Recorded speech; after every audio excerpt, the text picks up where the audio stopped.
they'll say I got the room wrong. Bad start, we move on. My own interest in Paul's writing comes from literary theory. I would always have been interested in structures and how structures impact on the individual.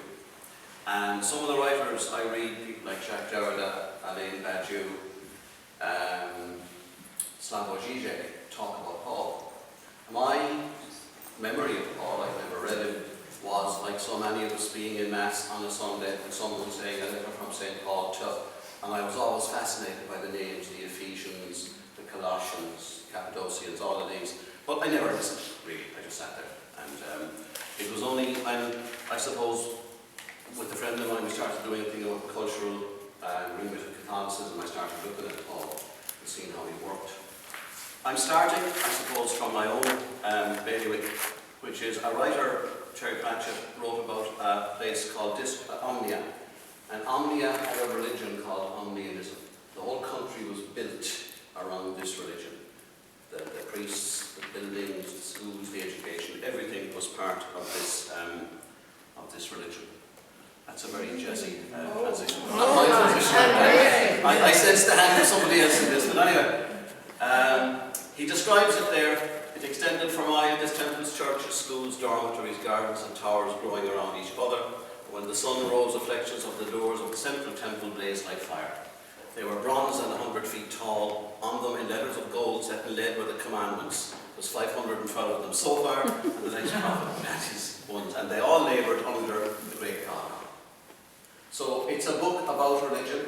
It's a book about how religion becomes embedded in a society and in a culture. No one knew how many of them there were.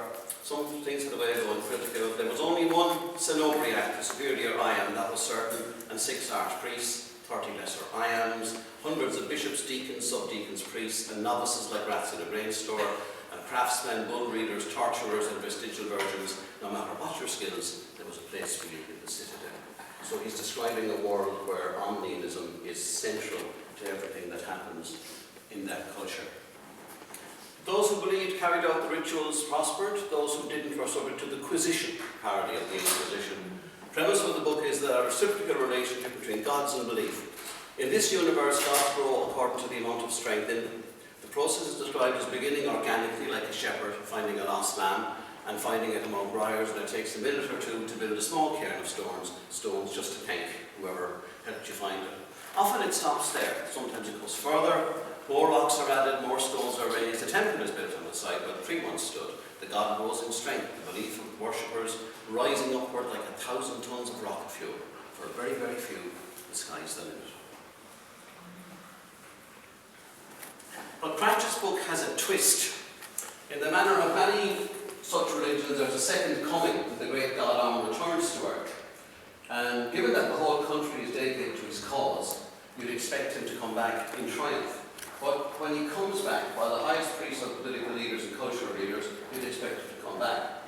He ends up revealing himself to a very simple novice monk called Bruta, always surprised that he's been incarnated as a tortoise, because his more traditional incarnations have been a bull, a lion, or an eagle. And he appears to Bruta because he senses Bruta has true belief. But as the novel progresses, it gradually becomes clear to Am that the thing about Bruta's flame of belief was this: in all the citadel, in all the day, it was the only one the God had found.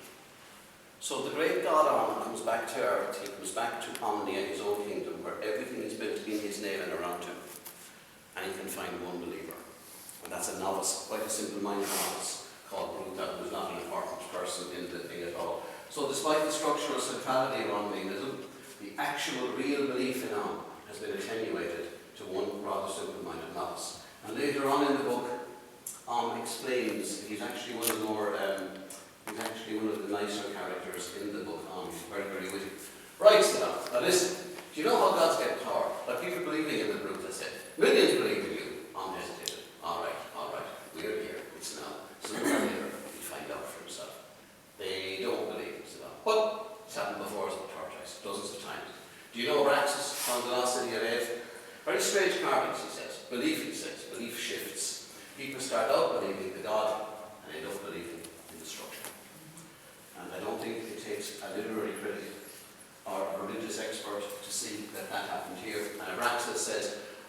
before the God, there forms a shell of prayers and ceremonies and buildings and priests and authority, until at last the God dies, and this may not be noticed. That can't be true. I think it is. But Ratchet says the kind of shellfish that lives in the same way. It makes a bigger and bigger shell until it can't move around anymore, then it dies. But that means the whole church? Yes. In this, the ceremonies, the rituals, the rules, the regulations have taken place of what the whole thing started out about, and that was belief. And the last sentence ends in an ellipse. It's a rhetorical term, and it's called aposiopesis. It means a Greek word, away from, silence. So it means becoming silent, which means serving an unfinished thought. The aposiopesis here is telling, because Bruta is unwilling to follow the comparison to its logical conclusion. Just as the shellfish dies because it's suffocated by the external aspects of its shell, so too the church will die as it's gradually suffocated by the external trappings of its own structure. And reading that book, ironically and coincidentally, at the same time as I started reading Paul, the two started to come together. The living, breathing shellfish died when it can no longer move. The living, breathing message of the church, which is very basic, very simple. Love your neighbour and do unto others as you'd have them do unto you, is similarly in danger of being lost in the welter of legalistic and conservative attempts to retain control. In essence, the Catholic Church's message of tolerance, empathy and the value of the individual life is in danger of being subsumed and silenced by its strictures and its systemic regulations. So you're looking at text and context. You're looking at how the Church in Ireland was once central to everything that we do. I mean, this is a Catholic college, the iconography of Catholicism is everywhere, and now the Church isn't central to everything that we do, and you can see the struggle coming between the secularizing process and the sacralizing process and the rules and all the struggles that the Church is having with modern media and modern ideas. One of the people whose work I find very useful is a French writer called Jacques Derrida. And he says there's no outside text, which means that every single text, everything needs to be read. It needs to be interpreted. Meaning doesn't just come at you. It needs to be sifted and worked through. The words of a book are more or less biodegradable paper document in a library. If you don't understand this transformation of the concept of text and context, it's hard to understand the notion of deconstruction. And what he's saying, I suppose, more than anything else, is that everything comes down to those close reading exercises with a magnifying glass, which claim to lay down the law in police fashion. Close reading can become police-like, but it can also arm you against another secret police. And really what he's saying there is that every text is created in a context. So everything we write is created because we write it at a particular time and place.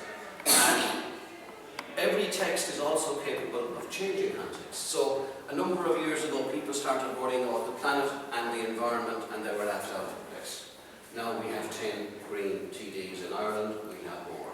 In Germany, they run an awful lot of the regions or the various sub-state regions. So an initial idea, an initial text can change the context going forward, even though at the time it's not popular or widely accepted. And again, the idea, I suppose, you're looking at how texts work and how the original is changed and how every sign can break with every given context is absolutely inevitable. In other words, when I first heard St. Paul, I saw him as old, patriarchal, voice of conservatism, somebody who was being read out to me to tell me how I should live my life, and I didn't really get what he was saying. And then I read Derrida, I read Badiou, I read other people, and I said, hang on, this isn't the guy I listened to. I need to go back to this guy and actually read some of his stuff. I make no claim to having read huge amounts of it. I've read different bits of it, but the bits that interest me are the ones that came from. At Mass, first reading from the letter of St. Paul to the Galatians, that's the kind of thing we would have heard. As Theodore Jennings has said, Badiou's book about Paul and Paul's letter serves either confessional groups or theologians working in the area. Moreover, exegesis has tended to be largely Protestant to the extent that it stressed justification through faith. So on the question of political, social injustice or wrongdoing of a sort, one always refer back to the other one. You transform your personal life back to the divine and hope hopes that local transformations will follow. His point is that an awful lot of the study of Paul has been, is this a true text, is this a false text, what's the translation, what's not. What I'm looking at here is what he actually has to say from his own context and what that has to say to us in our context of an Ireland which is very secular, which is very different. A radical text named by a context which is conservative. I think that's how I put Paul. I think what Paul is saying, if someone were to say it now, it would be seen as massively radical. And when you look at the time in which he said it, his stuff is extraordinarily radical. And I think a lot of us don't get that. These are some of the major thinkers in the 20th and 21st centuries. They've all written about it. I don't know any other religious writer that has attracted so many left-wing, progressive philosophers and thinkers. I can't think of any. And when you read the Paul's epistles, you can't fail to notice how terribly indifferent he is to Jesus as a living person, the Jesus who is not yet Christ, the pre-Easter Jesus, the Jesus of the apostles. And Paul's epistles predate the composition of the Gospels. I didn't know that. I always assumed, I'm not a theologian, but I always assumed that they didn't. Better still, Paul's epistles are quite simply the oldest Christian text to be handed down to us. Oral accounts of Christ's life, his miracles, his death must have been abundantly propagated at the time, but no document establishing the details of that history has come down to us prior to the year 70, which is 10 years after Paul's death. So if you date the first epistle to Thessalonians from 50, there's a plausible 20-year gap separating the writings of the first Gospels from Paul's one. So Paul enjoys an anteriority, as Alan Badger says. He's one of the first voices from Christianity. And I think what's particularly interesting about that is that he's often seen, and even in the structure of the Mass, he comes before the Gospel, that we stand for the Gospel, we sit for the epistle and prayer. So we listen and we stand. It fascinated me as a kid why he wrote so much. And you know, when you're a child, you can be very naive. I wonder who paid for the stamps, not realising, of course, that letters in those days were different. But when you're a small kid and you hear about all these letters, I wondered where he found the time. And I wondered how it worked, how it actually happened. And he must have had something to say if he was writing so much. I found that interesting. And in the Gospels, the aim is to emphasize Jesus' exploits, his life, like an exceptional singularity. All the trusted staples of religion are there. Miraculous cures, divination, announcement, resurrection, meteorological phenomena, laying on of hands, all of that. And this is again Alain Béjou, and I'm summarising it here. And the notions of the character and who he is. So the focus of the Gospels naturally is on Jesus. And what he did and his life, and how the life actually becomes important to us. Badjo again talks about Paul's text tell us nothing of this, and in spite of the fact that they must have been recounted in abundant detail among the first Christians. And it's often been noted that the empirical life of Jesus goes practically unmentioned. Now, he didn't know him, so that's understandable, but he didn't refer back to them much at all. He didn't say when Jesus did this and when Jesus did that. Jesus' teachings, like his miracles, are splendidly ignored. Everything is brought back to a single point. Jesus, Son of God and Christ, in virtue of this, died on the cross and is resurrected. Badjo maintains, and I agree with him, that for Paul, that's what's important. Why is that? Because religions really deal very often, if you have any kind of salvific figure, you deal with their life, and you start seeing and threading bits of their life going forward into the salvific and into the divine. But Paul, oddly enough, doesn't seem to do much of that, which is odd. Again, Paul, as a poet thinker of the event one who practices and states the invariant traits of what can be called the militant figure. He brings forth the entirely human connection whose destiny, as Badjo says, fascinates me, between the idea of a rupture, overturning, or a thought practice that is this rupture's subjective materiality. Badjo is a communist, he's an atheist, he'd be somebody who would be very, very opposed to capitalist structures. So it's really interesting that he's written so much and with such passion about Paul. And in his book, he refers to two other writers, both of whom would have been theological, and himself. And he hopes between the theologians and the atheists, they can do justice to the thinking of this man. And I find that interesting. He talks about how Paul's statement rings out, a genuinely stupefying statement. And this, to me, this is the one statement that brought me, I suppose, into reading this. There is neither Jew nor Greek, there is neither slave nor free, there is neither male nor female. For us, that's a biggie. I mean, I was watching a program last night on travellers, and they did a poll, and they said that 35% of people would purposely not want to be near a traveller. I think it was 15% for a refugee or a non-national, and bizarrely 3% for Chinese. I don't know where that came from, but 3% of people would avoid someone who was Chinese. So even in our culture, there are issues of racism, there are issues of dealing with the other. In his culture, can you just imagine it? Neither Jew nor Greek, because there was a huge row at the time about whether the word of Jesus should be kept to the Jewish people or spread out beyond. He says neither. It's just the word, it goes for everyone. Neither slave nor free. We find it very hard to get the slavery thing, because for us slavery is just evil and wrong and horrible, and when we have films about it, people are being dealt with in human terms. One of the things I read, and it might be true, is that the best way of connecting it is that the way we deal with fridges or dishwashers. They're great, they're useful, they're handy. When we go wrong, we get rid of them. That would be the attitude to slaves. They were non-human. They were not seen as human. They were property. Neither slave nor free, and neither male nor female. One of the big brickbats for Paul, I think, for feminists, is that he says women should be silent somewhere or other. But here, he's saying no, neither male nor female. The word, the writing, the truth that he believes in is so radical that it changes society. Now, we're in a post-election state of change at the moment, where 30-odd% of people, or 20, whatever it was, percent of people voted for Sinn Féin and for an agenda of change. And we're finding it tough enough to deal with. There's a lot of talk, a lot of news, a lot of stuff going on. And when David Cullinane did his chucking our law and up the Ra, I think Twitter practically exploded with people saying, I didn't vote for this, I voted for a change of houses, I didn't vote for it. We're finding change hard. You could imagine saying to a Jew, a Jew who was a follower of Christ, saying, well, actually, this should go to the Romans, the Greeks, the Ephesians. They'd be horrified. This is our stuff. Why are you giving it away?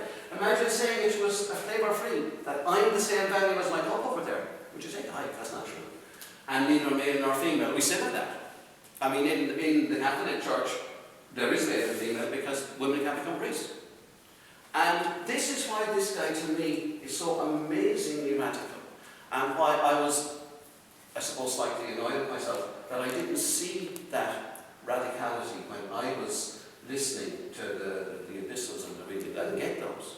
Now, maybe, but most of the bits here I'd say are very common, to be honest with you. Maybe I just wasn't listening. Maybe when they're read over and over and over and over again, they lose their radicality. Maybe that's Derrita's point about context, that when you go to Mass and you sit down and you're listening to the epistles, a lot of us switch off.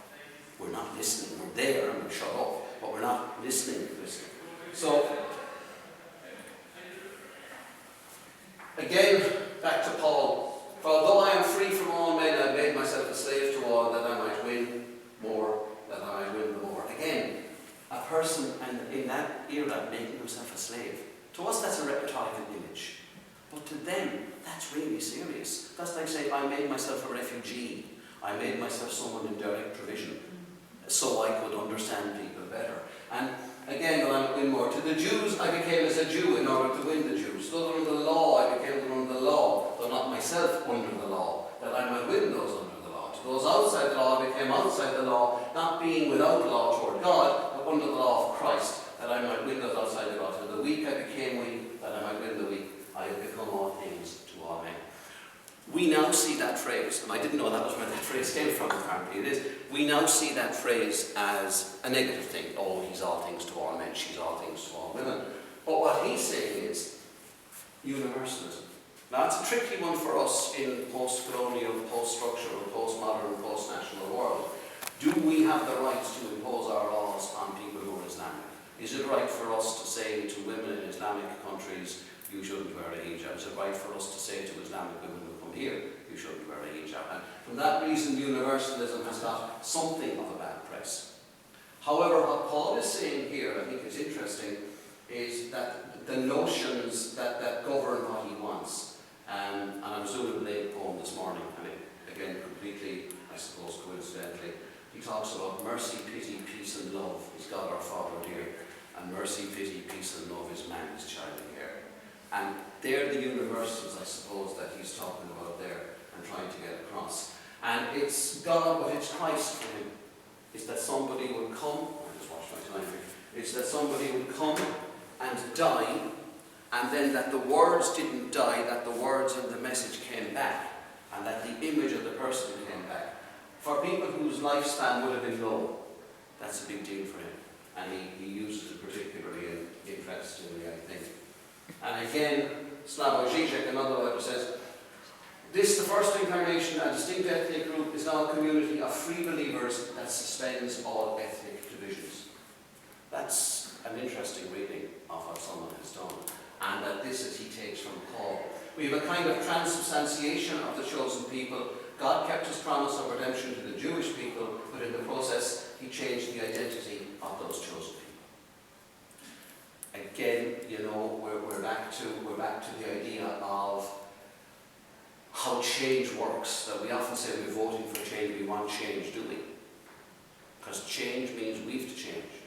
Like, you know, if we vote in the Greens and we want a motorway from Limerick to Cork, to use a banal example, and we don't get one, we still have to drive on that crappy road through Jarrow and above it. So, you know, change means changing us as well as changing everybody else. Paul's universe is among that multitude of groups that want to find their voice and assert a particular way of life, but of a fighting collective grounded in the reference to an unconditional universalism. Now, there's a bit of Zizek putting Zizek in Paul's mouth there, I think, because that would be one of Zizek's ideas. But I think it is true. I think Paul's idea about taking Jews and Greeks and taking slaves and masters and bringing them together because they all believe in this notion of Christ. It's a community that isn't based on whether you're black or brown or whether you're circumcised or uncircumcised. It's a community based on what you think. That's radical. That is really, really radical. It's radical now, not to mind being radical then. It's quite radical now. And it's that notion of belief. And that notion of a way of life or a belief of people brought together by their beliefs scares the rest of us a bit. I go back to our friend David Cullen again. A lot of people were scared by him shouting, chucking our law and up the rat. He's saying that, not to us, who are the 28,000 in Waterford who voted for him, but to the people who have been with him doing that for the past 20 years. Because the 28,000 will go. They mightn't go on the next election, but they'll go on after it. He'll still have the chucking our laws and the up the ras sitting in front of him in 8 or 10 years' time. There is community of belief. Now, you might call it an ideology, maybe it isn't a belief, maybe it changes, that's a political point. But this is where we are. This guy, in his take on the world, is dangerous, I would say. He's the kind of guy that if he was writing now, you know, people would be blocking him from their Twitter and stuff like that. Now, I know I'm reading him through very left-wing thinkers, and I'm sure I could read him through very right-wing thinkers, and they would think something differently, or very conservative thinkers. The problem with it is that the words they're quoting are Paul's words. That they're not putting words in the guy's mouth. This is what he's saying. And we've read him through a particular tradition. I'm not saying that's wrong. But I'm saying this is another way of reading it. And to me, from where I come, and in my context, this is way more interesting.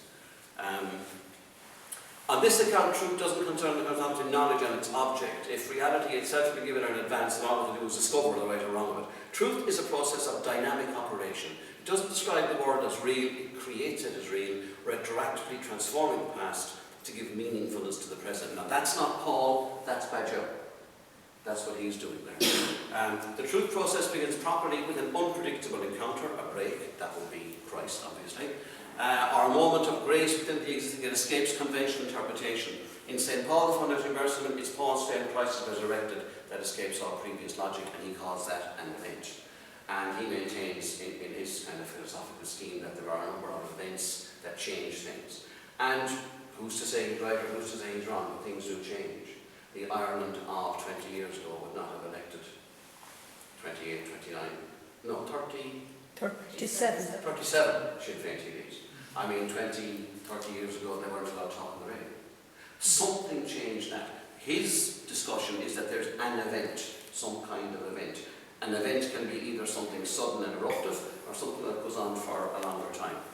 You could, if you wanted to, say that that election is actually a Christian election, because it's people looking at the homeless and the health, people covered by health, and saying, I don't care what I have to do, it's wrong, and I'll change it. And even if that change is something I don't like, there's a bit of me that can't watch people living in tents. That's Christian. That's Christ, when you think about it. Again, he talks about truth event. The case of Paul, the claim was resurrected, breaks existing background of Greek philosophy or Jewish legalism. Christianity introduces something wholly new. What matters isn't about that he was actually resurrected, but the eventful nature of the declaration itself, unspoiled by any knowledge of the historical Jesus. So again, this is Badjo reading Paul and saying the reason Paul doesn't talk about the historical Jesus, for him it doesn't matter. It's the fact that something died and was back again. His defense of St. Paul, one article, a Christian truth event, Christ's resurrection, and the condition of the followers' fidelity are there. But Joe's well aware that today in the age of modern science, you can no longer accept the miracle as a form of the truth event. But he uses Paul's letter to the Romans as a formal description of the process at which universal truth is arrived at. Paul is held up as an example of a radical militant who makes an absolute break with all that went before. That is true. Paul did that. But at stake in Badjo's description is nothing to do with what Paul actually says, more with whether Christianity is actually true. Instead, Badjo is concerned with the formal procedure of truth as it relates to the birth of Christianity. He sees Paul as someone who's a creator of truth. What does Paul want? Probably to drag the good news out from the rigid enclosures where its restriction in the Jewish community would confine it, but equally never to let it be determined by the available generalities. Status generality belongs to Roman legalism or Roman citizenship, in particular to the conditions associated with it. And although a Roman citizen and proud of it, Paul would never allow any legal categories to identify Christian subjects. Slaves, women, people of every profession and nationality will be admitted without restriction or privilege. He's breaking down the old systems of belonging and community, and he's setting up radically new ones. To us, that is something that will only happen in political terms, maybe not so much in religious terms. Sorry.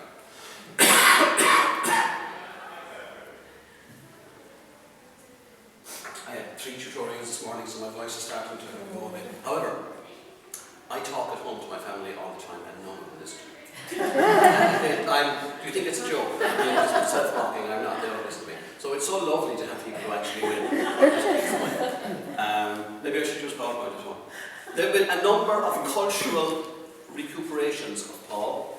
Nikos Kazantzakis did The Last Temptation of Christ on the Cross Coming Down, and upon challenging Paul with the claim that he didn't resurrect, Paul says, look at all these people, look at their faces, do you see how unhappy they are? Their only hope is the resurrected Jesus. I don't care whether you are Jesus or not, the resurrected Jesus will save the world. And Kazantzakis again is getting that very radical notion of Paul. Paul has a message, he's got the message isn't the person, the message is the message. It's an interesting film, it's very arty and it can be difficult to watch, but it's not bad. The Italian director Pier Pasolini did the same thing. For him, Paul, in revolutionary fashion, wants to destroy a model society based on social inequality and period of slavery. He sets it in New York. There resides with him a will to destruction, but he promises the truth of the world.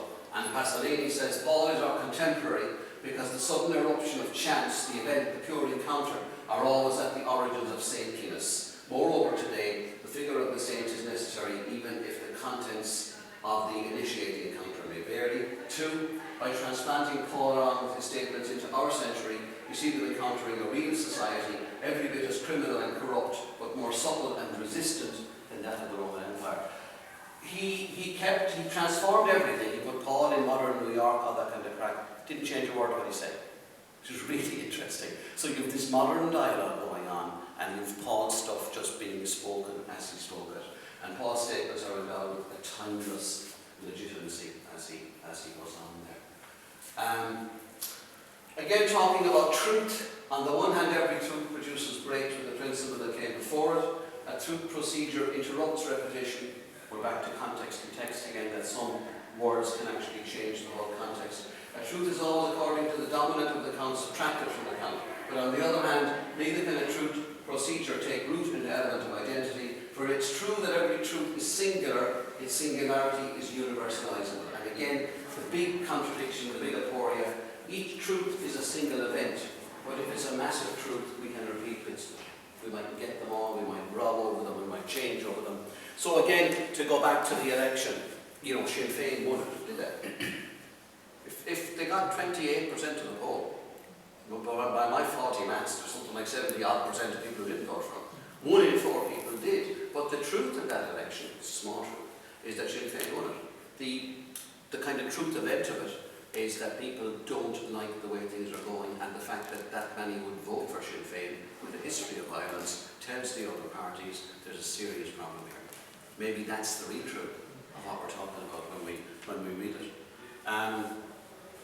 And again, going back to Paul himself, and I mean, this is the thing, I mean, he doesn't take any prisoners. He just, you know, he gives it to you right between the eyes, and if you like it, fine. And you kind of get the impression that if you don't, you know, that's kind of fine too. He says, glory, honour and peace for everyone that does good, to the Jew first, and also to the Greek, for God shows no partiality. He's telling his own people, his own crowd, that you're great, but actually, so are the other guys. It'd be like Colnan saying, up there and the DUP aren't bad either. You could imagine the reaction. But he's no problem with this. And it's when you think of the context he was speaking in, and you think of the people, he's trying to build a religion, and God knows when you're trying to build any movement, you're trying to keep people together. And he's saying, yeah, you're great, but we're going up there with it. For our struggle is not against enemies of blood and flesh, but against the rulers, against authorities, and against the cosmic powers of this present darkness. The anti-authoritarian. Now, I had to do a paper on this for a journal at one stage, and it was rejected out of hand by one reviewer who said that Paul was living at a time when he thought the war was ending, so that any political reading of him couldn't make sense, because he was talking about a time when there wouldn't be a future. And in all of these journals you get a right to reply, and I said, well, you know, the Christians and Catholic churches have been quoting him for 2,000 odd years. So really, if he doesn't apply politically, how can he apply religiously? So they accepted the paper after that. But it's interesting that this kind of reading is not common or popular. And I think people would see it as somehow, I don't know, threatening his position. Whereas in actual fact, I knew very little about him before I started looking him up. I'm a huge fan of him. I think of all the religious thinkers that I have read, I think this guy has a radicality and a kind of a commitment, I suppose, to some kind of almost utopian vision that is really, really impressive.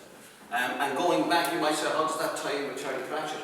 Well, in the end, Terry Pratchett, the guy who becomes the new head of the religion is Bruta, the fella who wasn't too bright and was doing stuff, because he actually just believed.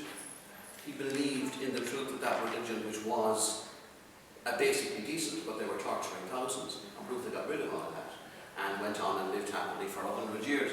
And at the very end of it, the arch-torturer was a guy called Archdeacon Borbas, and he died rather messily. I don't want to ruin the book for anyone, but he died rather messily when he was about to kind of become the head of the religion, and Bruta ended up becoming it.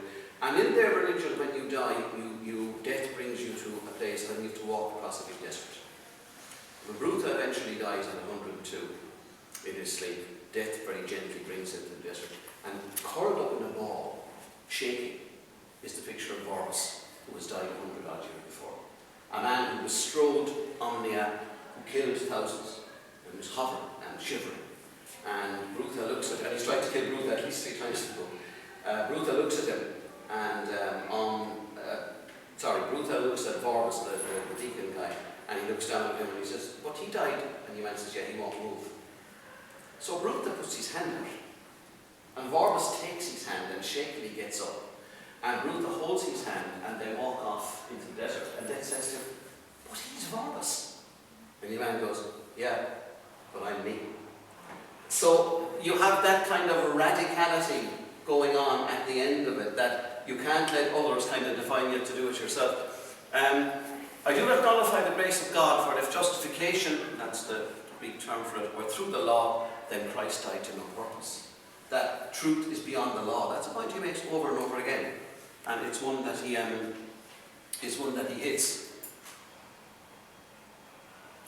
Yeah, Badeau doesn't like the notions that only certain people can understand other people. I just have to shoot along here because I'm getting lost. There's a few more quotes I actually want to get. That quote again, the notion that that the wife should not separate from the husband shouldn't divorce the wife, and the parable of Christ and Mary and the woman. That if you read Jesus through a different context, Jesus was a carpenter, he was a Jew, there was doubts about his parentage, he was an itinerant, he went to the temple twice, he consorted with prostitutes and tax collectors, he was anti-elitist. If you want to build a radical religion, that's a fantastic biography. Paul never used it. Didn't care. That wasn't what he was talking about. As he says, and I think this is one of the big things, since in the wisdom of God the world didn't know God by any means wisdom, it seemed good to save the believers by means of foolishness of their preaching. And in fact I, while the Jews claim signs and the Greeks claim wisdom, I preach Christ crucified, scandal for the Jews, foolishness for the Gentiles. And I think that's really interesting, because what he preaches is someone who is willing to be killed or to die and to come back. Someone who is so into his own truth that he's willing to sacrifice for it, die for it, and come back. And that's what he preaches. Not the law, not the rules. He doesn't care about the rules. He doesn't care about the wisdom, which is interesting, because so much of our discussion about the church lately is rules, wisdom, legality. Can we do this? Can we not do this? Did Jesus do this? Did Jesus not do that? Rows about celibacy, rows about sex, rows about women's bodies, rows about the ability to act as a priest. Like, when you read this, and it's a partial reading, I'm well aware of that, but when you read this, there's nothing there that's wrong. There may be other stuff there that's different, but there's nothing there that's wrong. When you read this, Paul is probably the person who is most responsible for the spread of Christianity, by taking it out, by travelling all the time, by bringing the message to new people, and by writing back to other people to make sure they were getting it. He's like a guy, and we all do it. You give a lecture and you finish and think, I should have used this example, I should have used that example. And he's writing back to them saying, and my brothers and sisters, or my brothers, and going back to it. I think that's the key to it. Scandal for the Jews and foolishness for the Gentiles. He has a truth to speak, and he believes in that truth, and he wants to tell that truth. And he doesn't see any problem with the fact that he didn't know Jesus and he wasn't there. For him, the truth is beyond the personal. And I think that's why he was able to establish Christianity so widely around the place. And I think if you're running a structure that is conservative, which the church is, you can see why a lot of that stuff is scary. Because what he's saying is very, very frightening for people who want to be conservative. He's saying, get out and tell your truth. Get out and change things. Get out and do stuff. And transcend your context. And that's what he's doing. And that's it. Thank you. Thank you.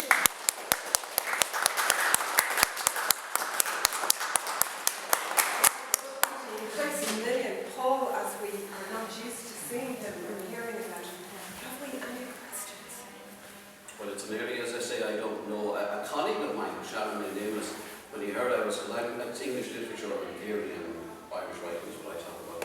And this is just a kind of a hobby. I need to get out more probably, please.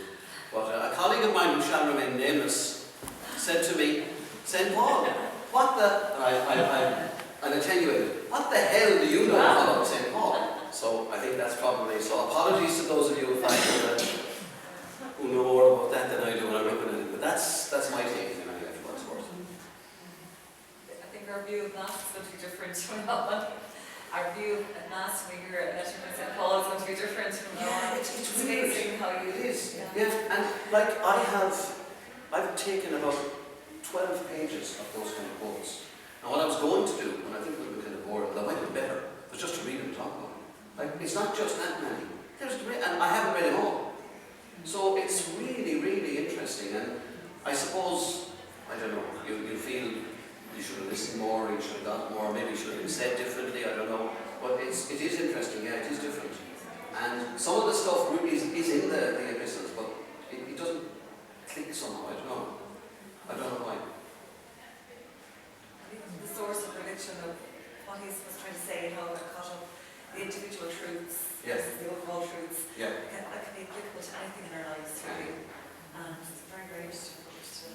Oh, he's fascinating. He's really, really, you know, he just is like astounding. And I have a 15-year-old daughter who's very religious, and she's mildly disappointed that I'm writing about St. Paul because she likes the fact that I love other people. And I was showing her some of this, and she was kind of saying, okay. No, at 15, that's the best you'll get. Very good. I like your Pratchett stuff.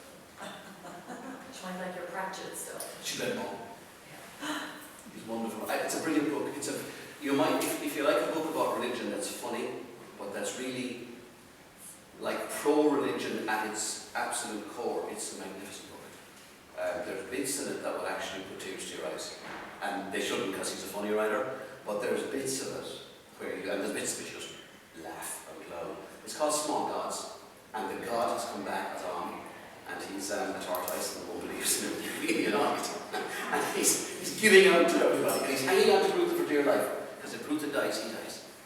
So he keeps asking, are you okay? You're a big lad, have another sandwich, have another melon. At the end of it, oh my God, people believe something happens, an event, a big event, and he becomes a bull and an eagle, and he towers over everybody, and he starts speaking in verses. I am this, I am that, 2, 3, 4. And it's a really lovely book. If you're interested in religion and you want a nice, positive take on it, that's also satirical, and that has its eyes wide open in the world. Small Gods is a really good book. Great book to read. I was thinking there when you were talking, I couldn't help thinking, like, our church is been around for so long, and so traditional, and yet, you know, in the Mass we always have those letters from St. Paul. They're there, yeah. And someone must have thought they were very valuable. Yes. And never explained really at all much that they've been held on to in our history, and yet so little, like, when you look at them now, and the people who put these in must know they were important, and the importance has all been lost, you know. Is it that it's scary, that if you're reading it, that it's saying, to me, it seems to be saying all the time, you've got to keep moving, you've got to keep going. Is that it? I don't know. Yeah, like almost, we have to listen to it because it's in there, but no one's going to be taking it seriously, really, I suppose. You wonder in the structure of the Mass, was that the original point of the sermon, that the sermon would be to sort of explain, you know, the meanings of the letters and the Gospels and stuff? Yes, never a great connection, really. Yeah, Maybe, You should just go back to that notion. Did you change my settings in that PowerPoint? Sorry? Did you change my settings in that PowerPoint? You did? I didn't. Well, just what you talked about. I can't do that. I just go from slide to slide. I can't do that. I knew it was that. Then I was afraid he'd take out E's or A's. He's done that to me before. Go on. The context that Derek talks about, St. Paul, what was his life before his conversion? He was a great persecutor of Christians, wasn't he? There was So I know little enough about his life right now, to be honest with you. But what happened for that conversion to take? I know, I remember sitting in Mass when he fell off his horse. That'd be something a little more significant than that. I don't know. Is there any accounts as to why he converted, or what? Did he meet somebody who persuaded him to convert, or is there any historical background as to why he changed? Someone here might know well than I would. There was a huge landslide because he was invested in defending the Yeah, Jewish big system, time. and he wasn't a universalist. And it's described as a religious experience, and it's an encounter with the resurrected Christ. And a voice came saying, Paul, Paul, well, Saul was his name because his name changed. Saul, why are you persecuting me? So it is that encounter with the resurrected Christ. And that's that does thing about the event. It just comes and hits you and knocks your life out. So maybe that's why he's not, because he never encountered the historical Christ, Jesus of Nazareth. So maybe that's why his emphasis is on this resurrection experience. It's on a guy called Shillybecks calls it, you know, the experience of the divine that he had, that you can't articulate in words. But I want to ask you, how do you think, after reading Paul and seeing this radicalism and seeing this universalism, how do you think that the institutional church in Ireland can reclaim some of that radicality, some of that spirit commitment to universal I don't know. justice and truth? I think I don't know, to be honest with you. I think that the current structure worked in a different context, but now the context has changed and it's clearly not working at all.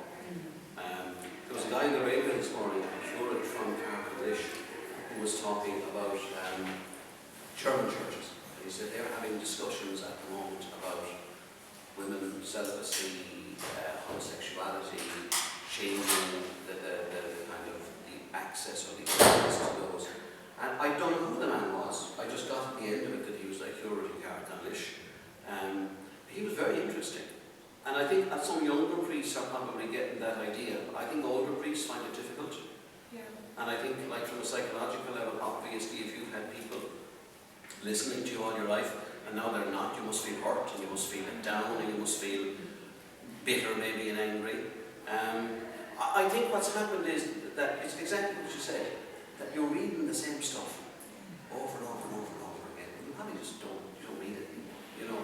It's like when we do a thing in our before we give students lectures, we give them a sheet with each, you know, how you're going to be assessed, how you're going to be examined, who's doing tutorials. And we all did that at the start. There was a reason for every sentence, now we're sent out. You know, there it is, read that and tell you. I presume that was what happened. It's just that, that's not it. There's a way more. I've got about 4 pages, I've got 12 pages, and I've 4 of them yellowed out that are particularly interesting. They're really I good. think we're skimming over the understanding and not looking at it. So it's easier to look at the slide there, Jesus Carpenter and all that, but actually understanding, we're kind of tending to slide away from it. And I think that's one of the aspects of possibly very religious needs to go back. And you have a very educated and committed lay group of people in religion now.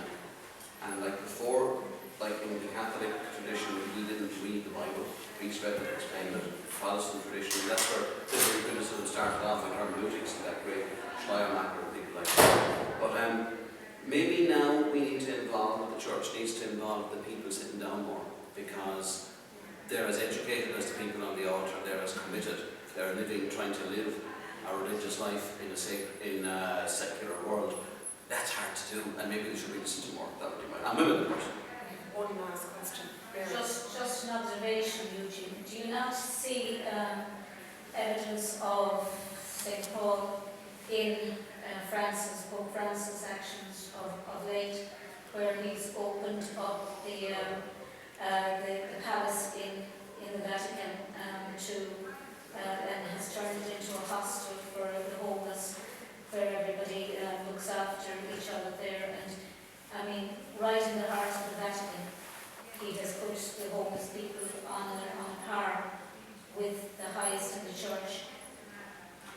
I think that's a step, but I think part of the problem is like the Vatican itself. It's so central, it's so centralized, it's so male, it's so middle to upper class, it's so stuck in kind of the past, you know.